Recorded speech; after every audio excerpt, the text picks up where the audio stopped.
Vamos para o estudo diário do Tânia para a data de 17 de Iyar, finalizando o capítulo 48, quando nós estamos no meio de uma explicação profunda e complexa do Alter Rebbe sobre o conceito de Tzimtzum, e junto com isso, por tabela, a conciliação de conceitos paradoxais. Por um lado, a onipresença de Deus, e quando falamos de Deus, a sua luz infinita e ilimitada em todos os campos e dimensões espirituais e até mesmo no mundo físico e material. Por mais que esse mundo é físico e limitado, por ser físico e limitado, nós falamos que essa luz permanece, a luz infinita original permanece de forma abarcadora, de forma envolvente e circundante, não é, sem se manifestar internamente nas criaturas e nos seres, mas por outro lado nós afirmamos que ela sim está presente. Então, está presente e não está presente, como se concilia isso? O Alter Rebbe está nos trazendo até exemplos para aproximar isso da nossa compreensão. Ele trouxe o exemplo do conceito da mente humana quando vislumbra, quando contempla algo, quando vê algo.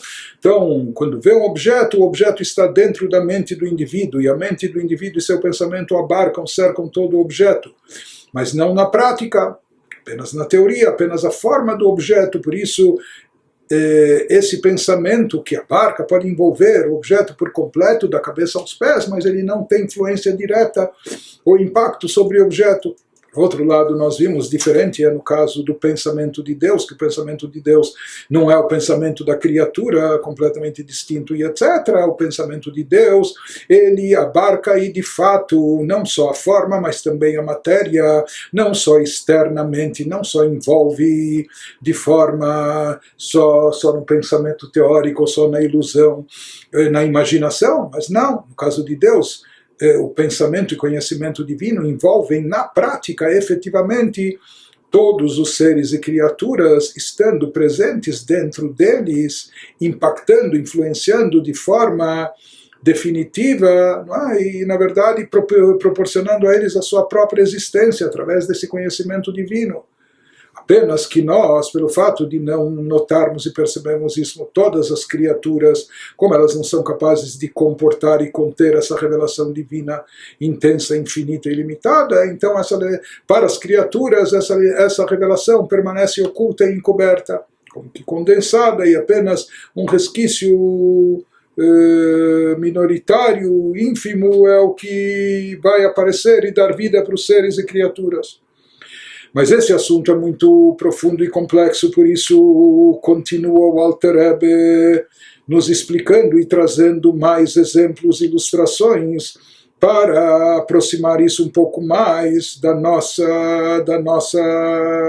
parca compreensão ou nossa sensibilidade para assuntos tão abstratos e espirituais.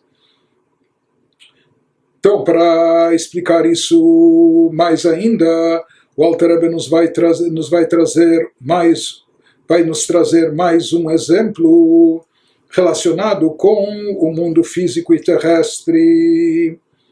Lemashal כדור הארץ הזו, הרי ידיעתו יתברך מקפת כל עובי כדור הארץ וכל אשר בתוכו בתוך תוכו עד תחתיתו הכל בפועל ממש, שהרי ידיעה זו היא חיות כל עובי כדור הארץ כולו והתהוותו מאין ליש. Traduzindo, mais um exemplo, se nós formos considerar o globo terrestre.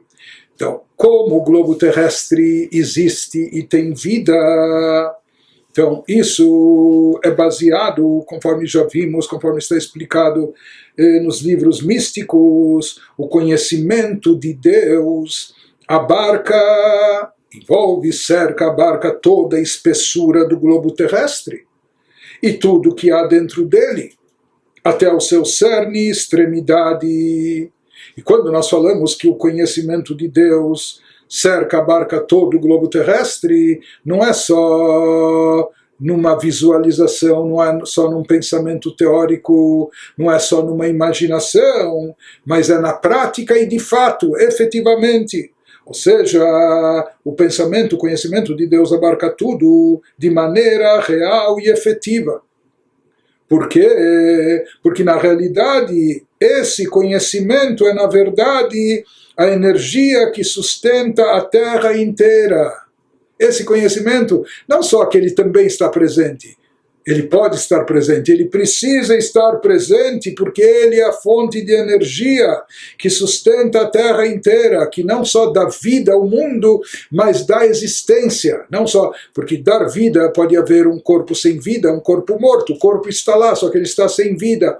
Deus, na sua energia vital, ele proporciona ao mundo não só vida, mas também existência. Então, de onde é proveniente a existência do mundo inteiro, do globo terrestre, com tudo presente dentro dele? Tudo é na verdade do conhecimento divino que está embutido, que está investido no mundo, no globo. Na verdade, esse conhecimento é a energia que sustenta a Terra inteira em sua totalidade e é a força que continuamente dá existência à Terra a partir do nada, porque se essa força cessasse apenas por um instante e parasse de ser investida, tudo voltaria à sua condição original, que era o nada antes de ser criado. Nada é nada, ou seja, que nada não é nem espaço vazio, porque o próprio espaço também é uma criação. Nada é algo que a gente nem consegue imaginar o que seja, mas voltaria ao nada, deixando de existir.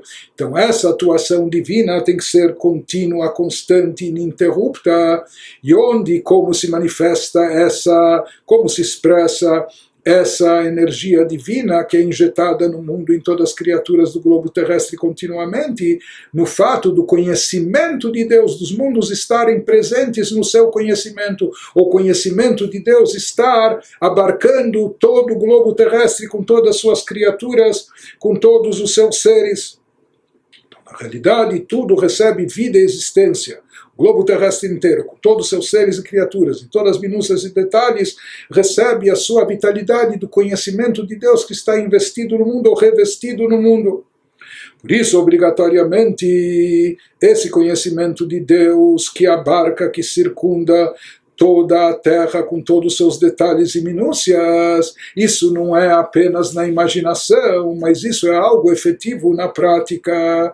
Como nós dissemos, uma vez que é esse conhecimento infinito que dá vida ao mundo inteiro, por isso, de fato, ele está presente no interior de todos os seres e criaturas. Mas mesmo assim, bom, então por que ele é chamado, se ele é tão essencial, indispensável, é a fonte de existência, está no interior de tudo, por que é chamado então de Sovev Kol Almin, de circundante, daquele que abarca o mundo? Por quê? Porque para nós, criaturas terrestres, essa luz está encoberta, está oculta, ela não está revelada nem evidente.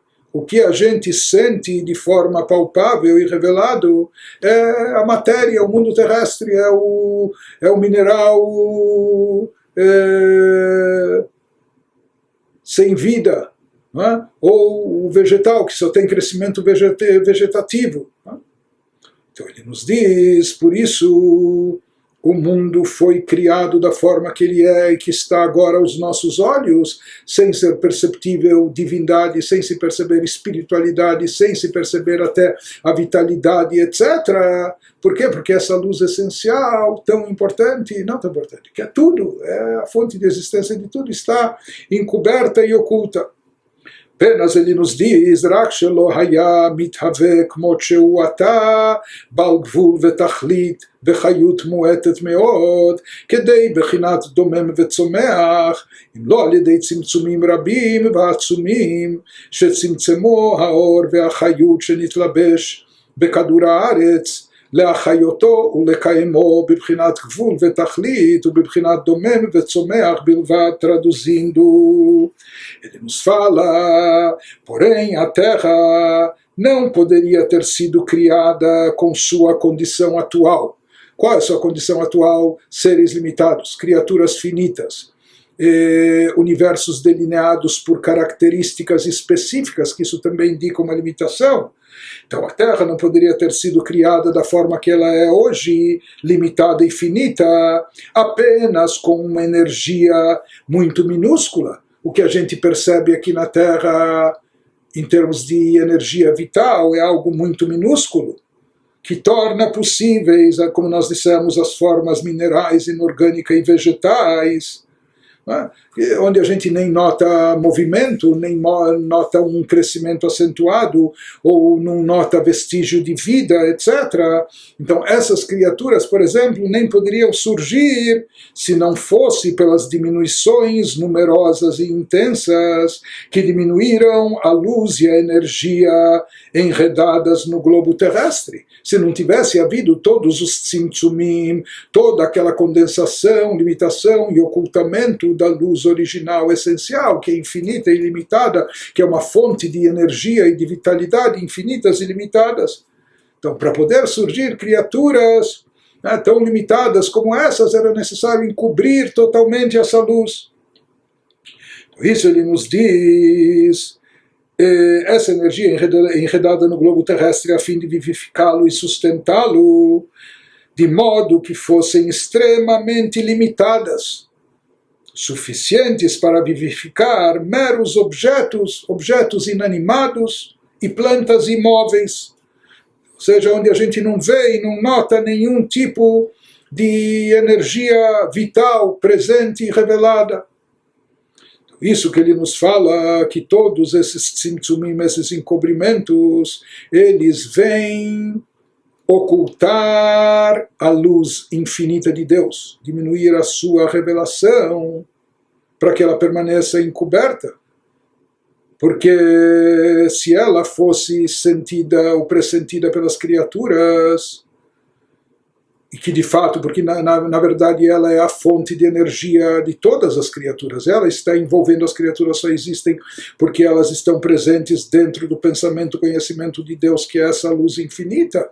Se essa luz infinita se fizesse sentir nas criaturas, né? Então, uma vez que a luz infinita é a fonte da existência delas, se elas sentissem isso, então elas também teriam uma vitalidade, uma energia vital infinita, e não seriam como são hoje, com as suas características específicas, delineadas, finitas, limitadas, né? Hoje o que se faz sentir é apenas, como nós falamos, um resquício de uma luz que foi muito diminuída, que foi muito processada e oculta, de forma tal que na visão das criaturas e para a percepção das criaturas, é como se elas estão fora. E na verdade é isso que Deus queria. Deus queria que nós pudéssemos até nos iludir, criando uma falsa imagem de autonomia, de independência, como eu vivo, não é? Eu não noto a minha dependência contínua, a cada instante, na minha fonte de energia vital, que é a própria divindade. Então, para permitir o livre-arbítrio, para que a divindade não estivesse explícita e evidente, porque senão isso nos manipularia, isso obrigaria a gente a se conduzir de uma forma necessariamente positiva, etc. Mas Deus queria que houvesse livre-arbítrio, por isso ele cria todo esse cenário, encobrindo o seu semblante, ocultando a sua presença, condensando a luz divina infinita para que ela não se faça notar, não seja perceptível, de maneira tal que a gente pensa, as criaturas pensam, imaginam que elas estão apartadas de Deus, elas estão fora desse circuito da luz divina. Mas na realidade, mesmo dentro das limitações das criaturas, na realidade, como nós dissemos, elas estão dentro do pensamento divino. E na verdade elas só existem porque estão dentro do pensamento divino, e o pensamento divino está abarcando e cercando elas, né? E isso está presente no interior, essa energia derivada do pensamento divino está presente no interior de cada criatura e é a fonte da sua existência. Continua, o Alter Rebbe nos diz, aqui ele vai nos explicar que por mais que esse conhecimento divino se faz presente, está de fato presente em cada criatura no seu interior, mesmo assim ele insiste para nos explicar o paradoxo, é chamado de envolvente e abarcador, ou seja, como que circunda, por mais que está presente no interior. Então, ainda explicando isso, ele continua, prossegue e nos diz: אך ידיעתו יתברך המיוחדת במהותו ועצמותו, כי הוא המדע והוא היודע והוא הידוע, ובידיעת עצמו כביכול יודע כל הנבראים, ולא בידיעה שחוץ ממנו כידיעת האדם, כי כולם נמצאים מאמיתתו יתברך, ודבר זה אין ביכולת האדם להשיגו על בוריו וכולי. Aqui o Alter Rebbe vai nos trazer um conceito que ele já mencionou no capítulo 2 do Tânia, e já foi mencionado também em outras passagens do Tânia. E o Alter Rebbe volta a isso aqui, no entanto, ele nos fala que esse exemplo que nós demos, seja que tudo está presente no pensamento de Deus e o pensamento de Deus cerca todas as criaturas e com isso lhes dá vida. E mesmo assim nós falamos que a luz ainda é chamada de envolvente, circundante, enfim. Então ele nos diz que mesmo o exemplo que a gente mencionou acima, da presença do globo terrestre no pensamento e conhecimento divino, ou conhecimento divino investido no globo terrestre, esse exemplo é inexato, também não é completamente preciso e exato, é inexato. Por quê? Pois o conhecimento de Deus em sua essência não é uma luz diminuída. Ou seja, no momento que nós falamos que a fonte de existência de tudo é derivada proveniente do conhecimento de Deus, mas ele fala, nós não podemos de forma alguma dizer que o conhecimento de Deus seja uma luz diminuída que pode ser condensada, que pode ser limitada, diminuída. Por quê? Porque ele o conhecimento forma uma só unidade com sua essência e ser, com a essência e ser de Deus. Como já mencionamos outras vezes, aquilo que Maimônides traz, ele vai nos mencionar aqui que no caso de Deus, ele e o conhecimento são uma coisa só, porque como escreve Maimônides, Deus é simultaneamente a capacidade de conhecer o que conhece e o conhecido, conhecendo a si mesmo, por assim dizer. Ele conhece todas as criações e não por meio do conhecimento de algo fora dele. No caso de criaturas, seja seres humanos ou outras criaturas que têm algum tipo de conhecimento, criaturas angelicais, etc., o conhecimento é adquirido, é obtido de fora. Então a pessoa aprende lendo livros, indo na escola, estudando, ouvindo de um mestre, e com a própria vivência. Mas, na verdade, existe a pessoa que seria o conhecedor em potencial, existe a capacidade de conhecer, existe o conhecimento em si que vai ser adquirido, e tudo isso é distinto e separado um do outro. Então, o conhecimento que a pessoa adquire através da capacidade de conhecer que pode ou não ser exercida no caso do ser humano, é um conhecimento adquirido, obtido de fora, mas em relação a Deus não existe nada fora dele e não existe nenhum tipo de dependência. Deus não precisa recorrer a nada e ninguém para coisa alguma. Portanto, quando nós falamos em conhecimento divino e que Deus é onisciente, não é um conhecimento adquirido e obtido de fora de qualquer coisa, de qualquer experiência ou de qualquer etc. Deus nos livre. O conhecimento é intrínseco e próprio. Em outras palavras, ele conhece tudo, conhecendo a si mesmo. Através do conhecer a si mesmo, ele conhece tudo. Não é? Portanto, nas palavras de Maimônides, ele e o conhecimento são uma coisa só. Então, isso que ele nos diz, que Deus é simultaneamente a capacidade de conhecer o que conhece e o conhecido.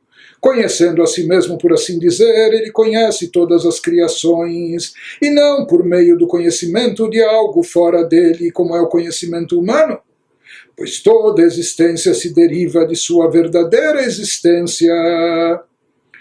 Portanto, como as coisas existem, elas existem, como nós falamos, porque elas estão no conhecimento divino, e é o conhecimento divino que as abarca, que as cerca, que é a fonte da sua existência.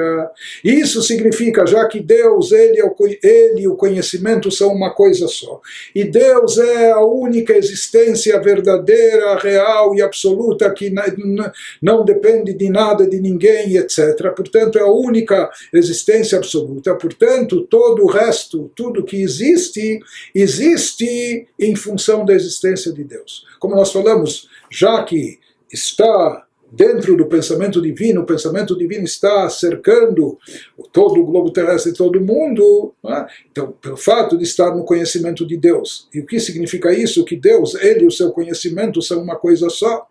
E Deus é a única existência absoluta, então pelo fato disso existir em Deus, que é a real existência, então isso dá vazão das criaturas existirem. Enfim, é complexo, como ele nos diz que esse conceito desafia a compreensão coerente do homem mortal. Assim fala Maimônides, não é? Que não é, se o grande Maimônides já diz isso, que não é um assunto, um conceito tão fácil de entender, então o que diríamos nós? Né? De qualquer maneira, o que ele nos explicou aqui é que o conhecimento divino está perfeitamente integrado com a essência de Deus. Ele é o conhecido, o conhecedor e o conhecimento, etc. E nisso se distingue o conhecimento de Deus do conhecimento do ser humano, totalmente, absolutamente. No caso do ser humano, como nós falamos, o conhecimento é uma coisa e o conhecedor é outra coisa, e a capacidade de conhecer ainda é uma adicional. No caso de Deus, tudo está unificado, é uma coisa só. Ou seja, assim como ele é o conhecido, o que é conhecido dele, e como é conhecido dele, não é que foi conhecido de algo externo, que veio de fora, não, ele conhece a tudo pelo conhecimento próprio, pelo conhecimento de si mesmo, assim ele conhece todas as criaturas, ou seja, não é que as criaturas sejam algo apartado dele, que ele precisa investir o seu conhecimento nela. Não, as criaturas todas estão integradas dentro de Deus, tudo existe pelo seu conhecimento, tudo existe pelo conhecimento que ele tem das criaturas, mas o conhecimento que ele tem das criaturas é o seu próprio conhecimento, é o conhecimento de si mesmo. Assim ele conhece as criaturas, e assim ele injeta vida, energia vital a todas elas, e não por um conhecimento externo, etc., diferente do conhecimento do ser humano. Nós podemos entender o que seja o conhecimento do ser humano, mas visualizar esse tipo de conhecimento de Deus é algo inacessível à nossa compreensão, à nossa mente.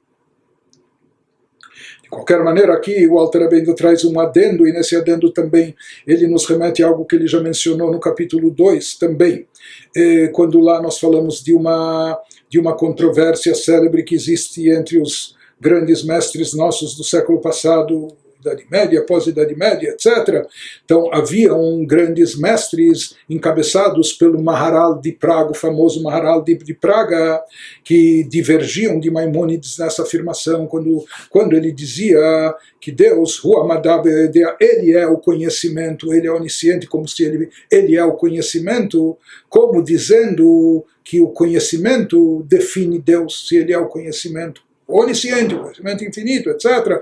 Mas ele dizia, o Maharal de Praga não aceitava essa definição, dizendo que Deus não é apenas conhecimento, não é somente conhecimento, que conhecimento é algo elevado, importante, pode ser um conhecimento infinito e ilimitado, mas por ser conhecimento e não outra coisa, isso tem uma especificação e, portanto, isso é limitativo, enquanto que Deus é completamente infinito e ilimitado. Por isso dizia o Maharal de Praga que você não pode dizer e afirmar que Deus é o conhecimento, ele próprio é o conhecimento, porque Deus é Kadosh, é desvinculado. Quando se fala que ele é santo, sagrado, significa que ele é totalmente apartado, desvinculado de todas as dimensões, por mais elevadas que sejam as coisas de cunho intelectual, de cunho emocional, dizer que Deus é a grande bondade e misericórdia. Dizia o Maharal de Praga, Deus é muito mais do que isso, é uma essência simples e não pode ser definida.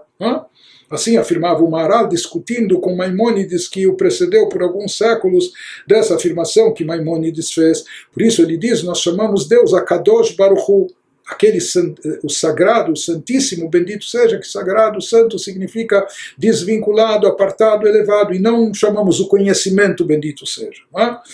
Na Hassidut se explica que na realidade as duas linhas, as duas correntes, elas têm, ambas estão corretas, dependendo em que nível se trata cada uma.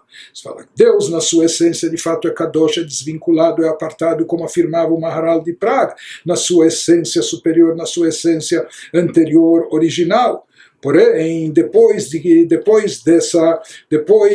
do chamado Tzimtzum, depois do efeito do Tzimtzum para nós, para as criaturas, quando a luz infinita de Deus é condensada, limitada, ocultada, nesse instante essa luz é revestida nas 10 Sefirot, que só surgem mais tarde, os 10 atributos pelos quais Deus rege e conduz o mundo e o universo. Então se fala que naquele instante a luz divina, a luz infinita de Deus se reveste nesses recipientes que têm características específicas. Esse é Chokhmah e não Binah. Essa é sabedoria, outro entendimento. Esse é Chesed, o outro é Gvurah. Esse é bondade, o outro é rigor. A bondade infinita, a sabedoria infinita, mas eles já têm uma característica específica. Então ele nos diz, por mais que esses chamados recipientes da Sefirot já acabam dando um adjetivo, acabam dando uma característica específica, enquanto que a luz que se reveste, se investe dentro deles, essa energia divina é uma luz infinita. Se for infinita e ilimitada, então ela não é sujeita a características específicas, que não pode ser definida só como Chesed e não como Gvurah ou vice-versa. Mas ele nos diz que aqui existe esse fenômeno, que a luz infinita de Deus, que não tem nenhuma especificação ou característica, ela se reveste, se investe nesses chamados recipientes das 10 Sefirot, dos atributos divinos, se unificando com eles. Então ele nos fala que quando a luz infinita se revestiu e tomou corpo, dimensão, forma, através dessa unificação com a Sefirot, daí então pode-se dizer aquilo que afirmou Maimônides, que ele é o conhecimento, ele e o conhecimento são uma coisa só, etc. Então, isso que ele nos diz agora, como escreveu Maimônides, naquilo que nós transcrevemos, mencionamos acima. Veisquimu imo chachmei HaKabbalah, כמו שכתוב בפרדס מהרמ"ק מהרב משה קורדוברו ז"ל, וכן הוא לפי קבלת האריז"ל, בסוד הצמצום והתלבשות תורות בכלים, כמו שנתבהר לעיל פרק ב'. Ele nos diz, assim escreve Maimônides, e na realidade mesmo os mestres cabalistas concordaram com Maimônides, apesar de não discordarem do Maharal de Praga, mas dizendo que aquilo que Maimônides afirma é válido e se aplica depois que surgiram as Sefirot, depois do Tzimtzum. Daí então se aplica esse conceito da unificação, que Deus se unifica com as Sefirot, com os atributos, ele e o conhecimento são uma coisa só, etc. E o Alter Rebbe ele menciona aqui, quando ele menciona os cabalistas, ele menciona não apenas Rav Moshe Cordovero, mas ele também fala que isso é correto de acordo com os ensinamentos da doutrina cabalística luriânica do Arizal, do Rabi Yitzhak Luria, porque é sabido que o Arizal, ele nos revelou, ele nos elucidou de forma mais clara o conceito de Tzimtzum, explicando o conceito de Tzimtzum como quase uma omissão da luz, uma retirada completa da luz, né? Que a luz divina original é totalmente retirada e depois tem que se buscar um resquício para dar energia ao mundo, etc. Então esse conceito não está tão elucidado, elaborado nos livros cabalísticos, nas doutrinas cabalísticas anteriores ao Arizal. Então esse conceito do Tzimtzum tão acentuado, isso vem nos enfatizar a infinitude grandiosa da luz original divina na sua essência, essa luz infinita, ou seja, que ela é tão poderosa, tão infinita e limitada, que mesmo para dela poderem surgir as Sefirot, os 10 atributos divinos que são infinitos, etc., era necessário ser precedido por esse processo de um tzimtzum muito acentuado, de uma contração, de uma condensação, ocultação, retirada da luz de forma tão acentuada. Isso vem nos trazer um pouco do conceito da grandiosidade, da infinitude dessa luz. Então ele nos diz, por isso o Alter Rebbe nos fala que mesmo nesse nível, conforme explicado pelo Arizal, do quanto a luz divina infinita e ilimitada, ainda assim podemos dizer que ele é o conhecimento quando depois do Tzimtzum, quando nos referimos à luz divina pós-tzimtzum, pós a condensação, contração, limitação e ocultamento, quando ela se unifica com os chamados recipientes da Sefirot, então se atribui aquilo que Maimônides fala. E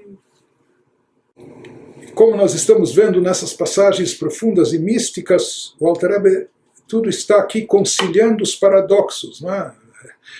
De certa forma até procurando conciliar o inconciliável, não é? Como é possível que a luz divina, infinita, esteja presente e não esteja presente no interior, mas ao mesmo tempo a gente fala que abarca, a mesma coisa que ele explica em relação ao Tzimtzum, mesmo ele explica também nesse adendo de teor cabalístico em relação ao conhecimento divino, como é tratado por Maimônides, pelos outros cabalistas, etc. Só concluindo o capítulo, prossegue o Alter Rebbe e nos diz: Harei yediah zu me'achar shehi bibchinat ein sof eina nikret beshem mitlabeshet bekadur haaretz shehu bal gvul vetachlit אלא מקפת וסובבת, אף שידיעה זו כוללת כל עוביו ותוכו בפועל ממש, ומהווה אותו על ידי זה מאין ליש, וכמו שנתבהר במקום אחר. Só concluindo, nos diz o Alter Rebbe, uma vez que esse conhecimento de Deus, que envolve todo o globo terrestre, todas as criaturas e todos os seres, etc., que é a fonte de energia e de existência de todos, uma vez que esse conhecimento provém do infinito, Deus que é infinito e limitado, e as criaturas aqui são finitas e são limitadas, não se pode dizer que ele se enreda no globo terrestre, que ele está revestido, embutido no... Por quê? Porque, como nós falamos, o infinito não cabe dentro do finito, não é? Ou como é possível o infinito estar revestido dentro do limitado e etc. Então, uma vez que esse conhecimento provém do infinito, não se pode dizer para nós, na nossa incapacidade, que nós não podemos conciliar esses conceitos. Não se pode dizer que ele se enreda no globo terrestre, que é absolutamente finito. Por isso nós dizemos que essa energia, essa luz, e sim que ele abarca e circunda a Terra, como se envolvesse por cima, como se estivesse atuando ou presente de forma remota, mas na realidade, como nós vimos, e na prática ele está presente internamente, e não só que ele impacta as criaturas, ele é a fonte da sua vitalidade e existência, mas para nós que somos criaturas finitas, na incapacidade de captar e conter e comportar o infinito, nós falamos que essa energia, como para nós essa energia, essa luz está oculta, inacessível, então nós dizemos que ele abarca e circunda a Terra.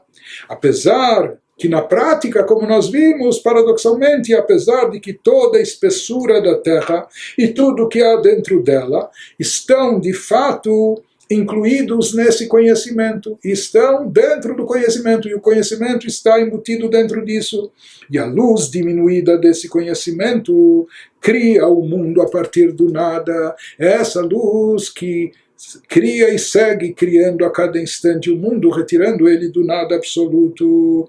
Conforme explicado também em outro lugar, o Alter Rebbe elabora esse assunto de forma mais detalhada na segunda parte do Tânia, no Sharei Chud Ve'emunah, no capítulo 7, que é um capítulo extenso, onde ele se aprofunda nessa temática na segunda parte do Tânia. Mas, de qualquer maneira, conclui o Alter Rebbe nos dizendo aqui que o conhecimento de Deus, uma vez que ele está unificado com Deus, portanto, ele é infinito. Se ele estivesse de forma revelada, se ele estivesse presente de forma revelada na Terra, no mundo terrestre, então o que aconteceria? O mundo também ficaria na dimensão do infinito, porque tudo que é derivado do infinito de forma direta continua mantendo essas características, continua infinito, ilimitado, uma vez que toda a sua vitalidade e energia vem do conhecimento de Deus, que é infinito, então assim também viria a ser o mundo. Mas como nós falamos, não era essa a intenção divina. Por isso, ele nos falou que essa luz para nós não é revestida, não está enredada no mundo, aos nossos olhos ela está só envolvendo, circundando, porque aqui enredado no mundo revestido significa que está revelada, presente de forma evidente. Para nós, na nossa percepção, nós não vemos isso, por isso para nós esse conhecimento divino que é a fonte da existência apenas abarca, cerca e envolve o globo terrestre, não se revelando e não se enredando aqui nas criaturas. Isso significa aquele makif, que ele envolve e enreda, ou seja, que ele está encoberto de nós, ele está remoto, pelo menos aos nossos olhos, do nosso olhar, mas mesmo assim Rebbe vai e volta, ele enfatiza, apesar de nós chamarmos aos nossos olhos estar apenas envolvente e circundante, mas ele diz isso não é no sentido literal, como a gente já cansou de explicar nesse capítulo. Na realidade, essa luz e energia estão presentes e bem presentes no interior, no cerne de todas as criaturas, de cada criatura, porque na realidade é esse conhecimento de Deus, é essa luz que dá vida, energia e existência a todas as criaturas. Então, como ele explicou, que toda a criação, ex nihilo, a criação do nada, na realidade ela não é proveniente da luz condensada, da luz pós-tzimtzum. Na realidade, toda a possibilidade de criação ex nihilo, de criar o mundo do nada e manter essa criação, fazer essa manutenção do mundo a partir do nada, tudo isso só é possível vindo da luz infinita e ilimitada de Deus, essa luz que, menos por enquanto, não se revela, não se manifesta de forma evidente para nós, criaturas.